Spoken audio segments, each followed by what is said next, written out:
What's up, Star Wars nerds, and welcome to another episode of Brett on Fett. On today's episode, I'm going to be finally covering my favorite figures of 2022 for the Black Series, plus takeaways from the recent Hasbro Star Wars team Q&A sessions, and I got some pickups to share. Let's get to it.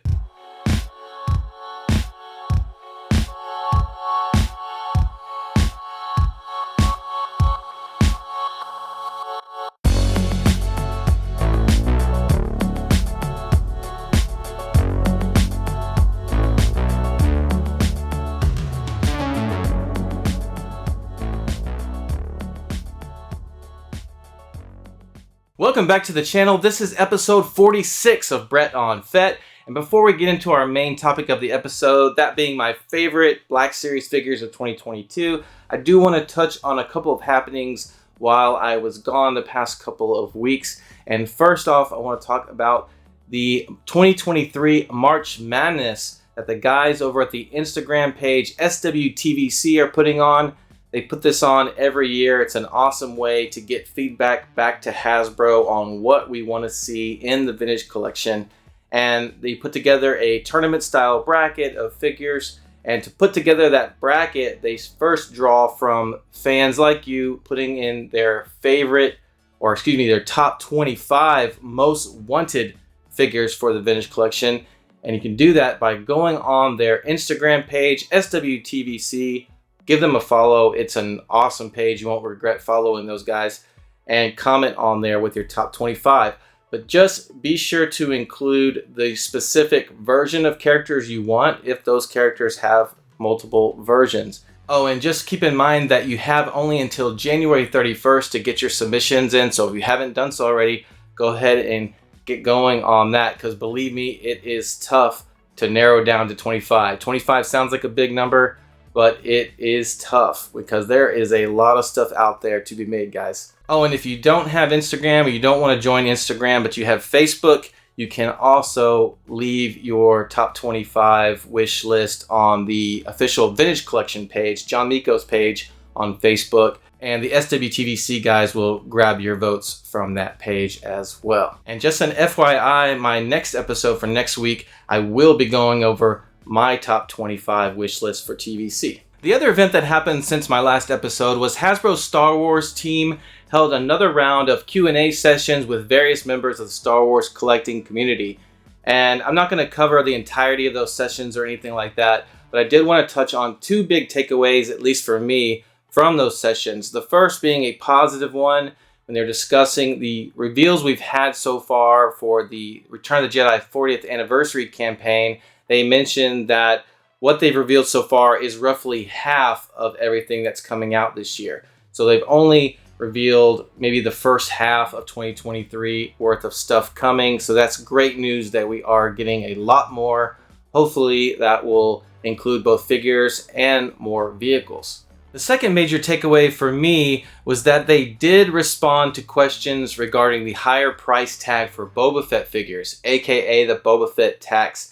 And the response was basically that Boba Fett is a more intricate figure with a lot more parts to assemble on the assembly line, therefore resulting in a higher cost. There's kind of a perception that I've started to see among collectors that they feel like there is a Boba Fett tax. He is a more expensive figure in general. The amount of parts and assembly labor to put him together is unique amongst Star Wars figures. I mean, all those different pieces, the chest armor, the shoulder pieces, even like the little rangefinder that moves, even like the little rangefinder that moves, even like the little rangefinder that moves, even like the little rangefinder that moves, even like the little rangefinder that moves, even like the little rangefinder that moves.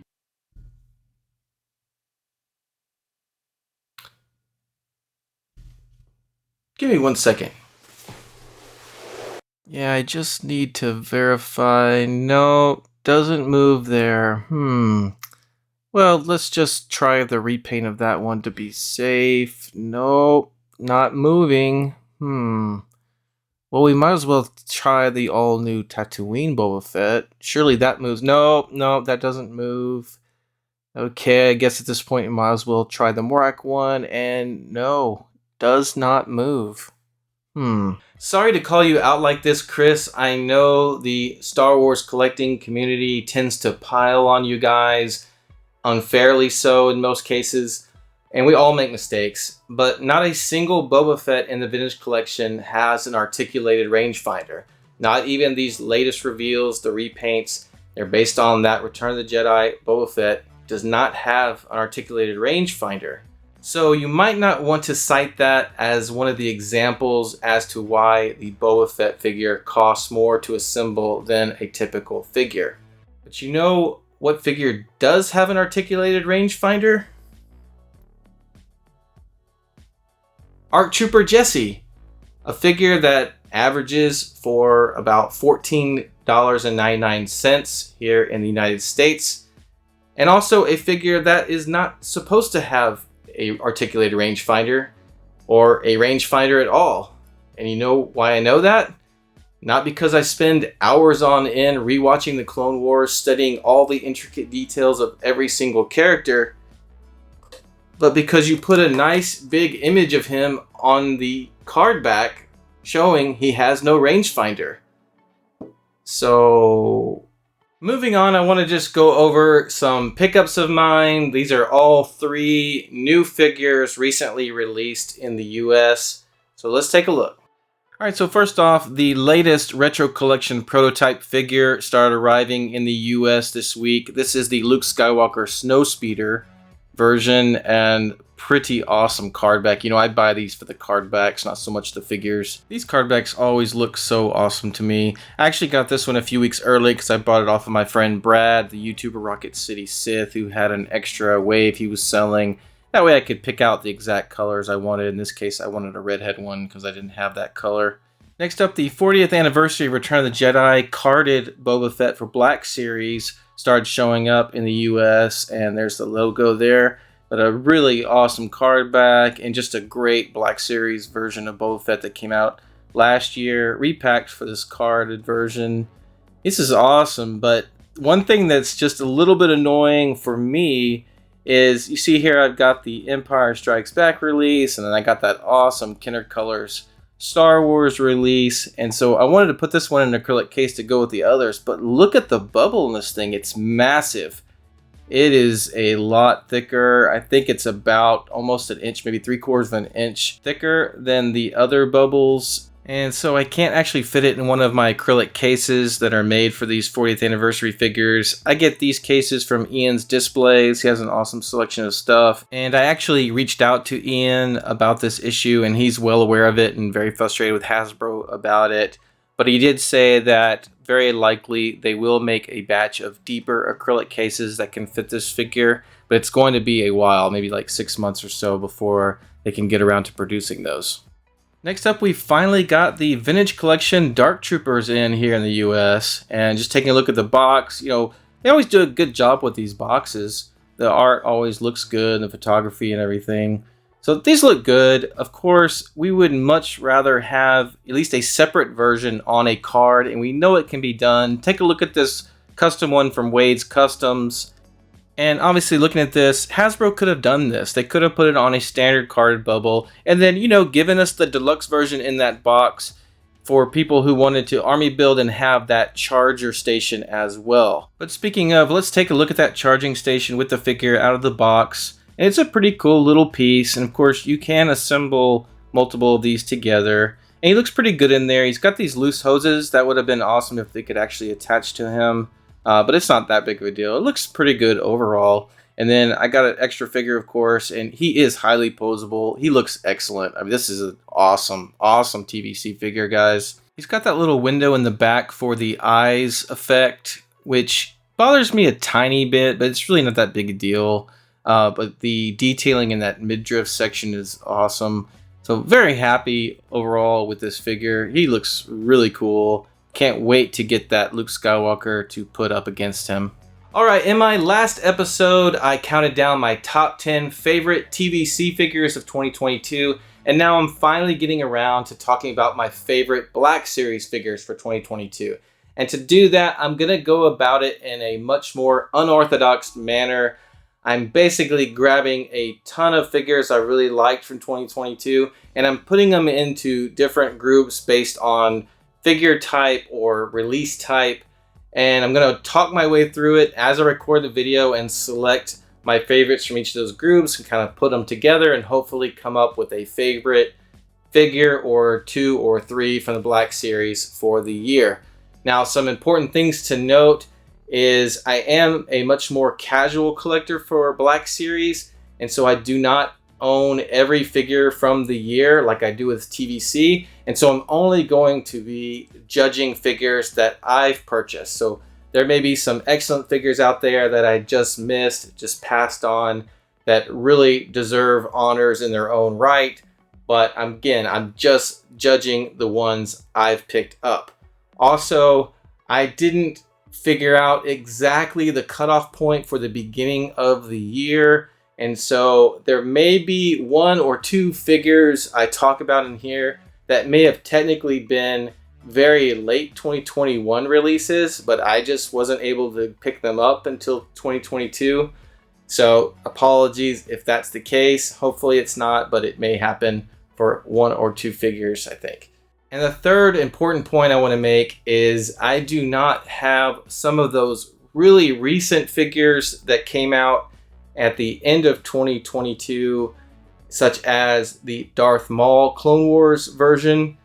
I know a lot of YouTubers were able to get their hands on that guy late in the year, and so he was on their top 10 lists. I pre-ordered the Darth Maul Clone Wars, and I have not gotten him yet. He's supposed to arrive, I think, in February.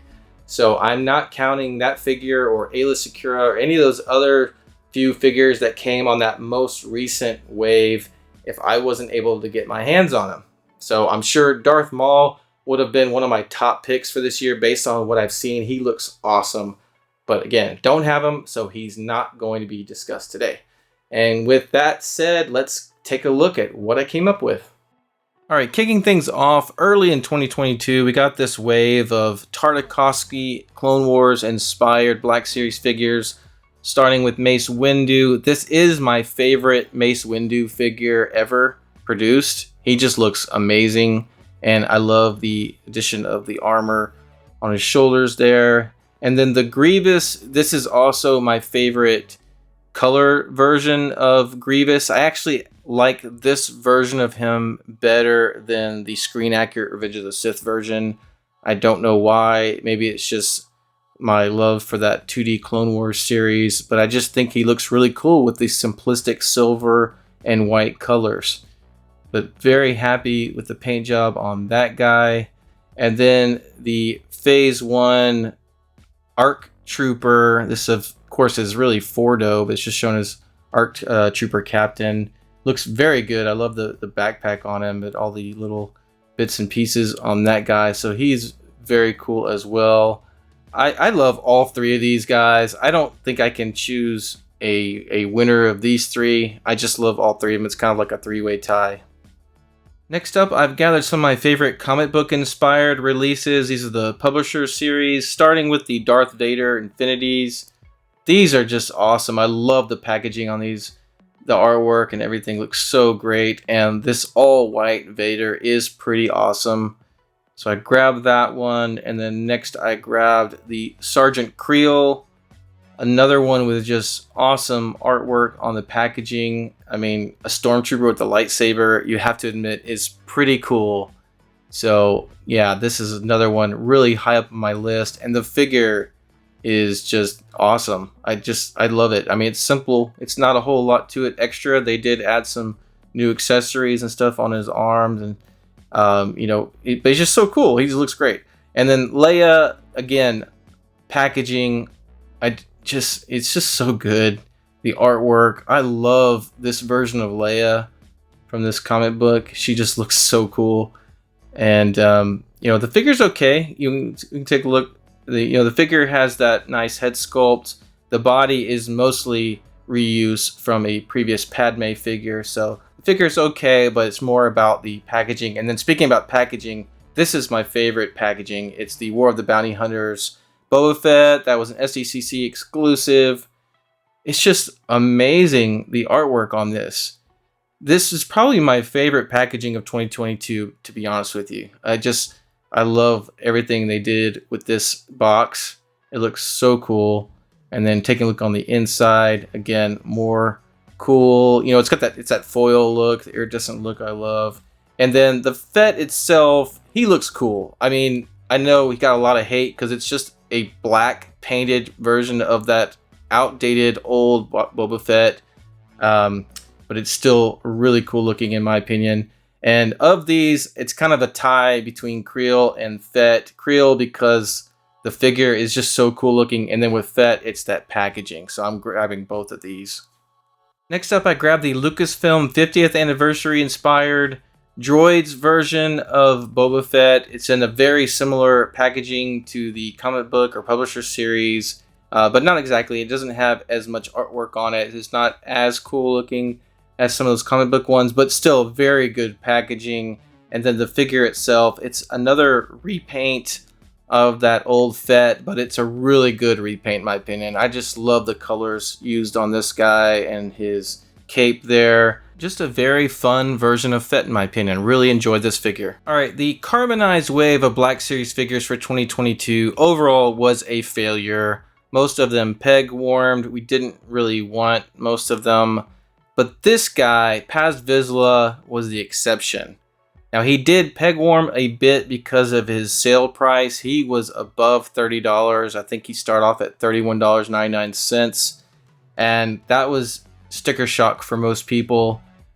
And he later went on discount. But the figure itself is awesome. I don't care what anybody says about carbonized figures, if they're a cash grab or not. The Paz Vizsla looks amazing. He is one of my favorite Black Series figures. Next up, we got some awesome Stormtroopers in the Black Series for 2022, and I've grabbed 3 of my favorites, starting with the Phase 2 Purge Trooper from the Obi-Wan Kenobi series. Now, we've seen a version of this guy before in Gaming Greats, but this new one is excellent. I do like him a lot. And then the Artillery Stormtrooper from the Mandalorian, another excellent figure here. It's a really good Stormtrooper body, and the paint job looks great, and I love the accessories that come with this guy. And then last but not least is the Jedha Patrol Stormtrooper from Rogue One. And I gotta tell you, this is probably my favorite. I just love the look of the backpack and the orange pauldron. It's an excellent Stormtrooper mold. It's the same as the Artillery Trooper mold, but just something about that backpack with that antenna or whatever that is sticking out of it that just looks so awesome. So I gotta go with this Jedha Patrol Trooper as my favorite of the 3. Next, I've grabbed 3 Mandalorians from the show The Mandalorian, starting with this guy, Axe Woves. Pretty good figure. I like his helmet. He's got a very good face sculpt, and I got him on Christmas, so he was actually one of the last Black Series figures for me to get in 2022. And then we got Costco Reeves. Now, she may have actually been released at the end of 2021. I did not get her till 2022, so if anyone wants to verify in the comments whether or not she is a 2022 figure, let me know. I had Bo-Katan down as a 2021 figure, so I do not have her on this list, but Costco Reeves is an excellent figure. And then my favorite of the 3 is the Death Watch Mandalorian. This guy is awesome. Definitely a top figure of the year for me. He just looks amazing. It's a very good sculpt. Very nice paint apps. He just looks awesome. I just love everything about this figure. I really put him head and shoulders above the other Mandos on this list. And you can still easily find this guy at retail and even on sale. So definitely get him if you haven't. Next up, we got some all new Rogue One figures this year, and by far my favorite is this Saw Gerrera. He is an awesome figure. I mean, he is very intricate. There are a lot of different pieces that make up this guy and a lot of different paint apps. And that's why he came with a hefty price tag. I think he was $32.99 here in the US.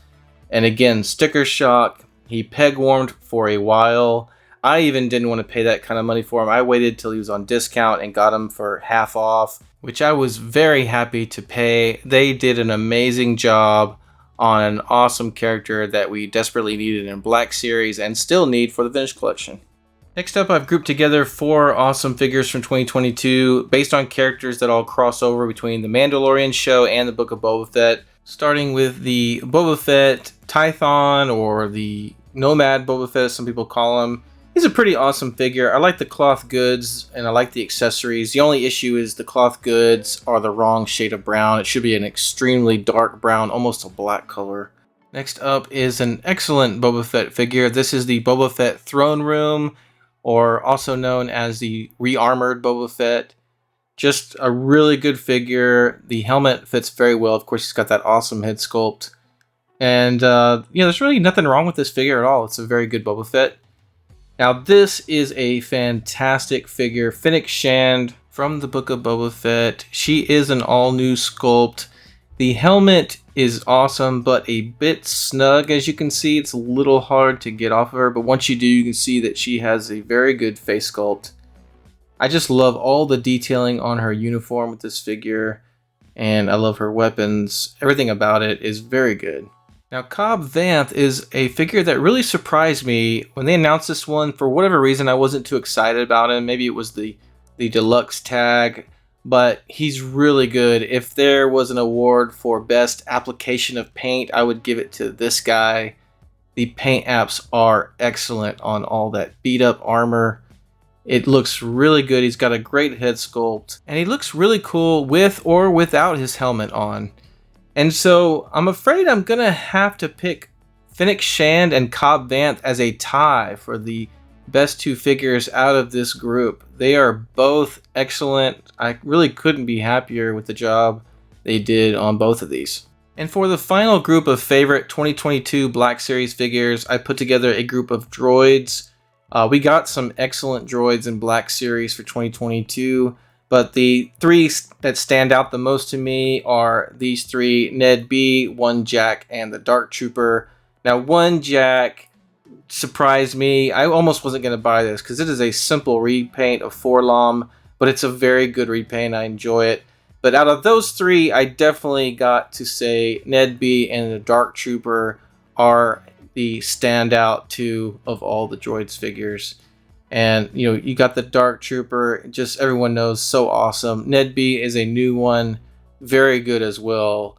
All new molds for both of these. Big figures, awesome figures. Okay, so I've brought together, I guess what you could say, the best of the best from my Black Series 2022 favorite figures. And you can see it's a combination of in-box figures and loose figures. And I'm kind of making this up as I go, but I kind of just want to pick the best figures loose without factoring in the packaging of this one. And so I'm going to go ahead and select a runner-up for best new figure. And that is going to be the Death Watch Mandalorian. Just an excellent new figure. I love Mandalorians, and this guy is just so cool looking. Definitely worth having. Anyone who collects any Black Series should have this guy. And for my best new figure, I'm going to pick the Dark Trooper. It's just an excellent new mold. It looks really good. Very screen accurate. And just really nothing wrong, nothing to complain about with this figure. And even though I'm claiming the Dark Trooper as the best new figure of the year, my favorite figure of the year is still the carbonized Paz Vizsla. I'm saying he's my favorite and not the best new figure because he is just a repaint of a figure that came out the year before in 2021. So I can't call him a new figure. So I'm kind of just making up my own rules as I go, and I'm calling these guys my favorite 2 figures, with the Dark Trooper being the best new figure of the year and Paz Vizsla just being my overall favorite. So there you go. So that's going to do it for this episode of Brett on Fett. Let me know in the comments what your favorite Black Series figures were for the year 2022. Also, if you're a TVC collector, don't forget to go over to the SWTVC Instagram page and put in your top 25 wish list for the Vintage Collection. Thanks so much for watching. Thank you to my subscribers. Don't forget you can also follow me on Instagram and on Twitter. Take care, and we'll see you next time.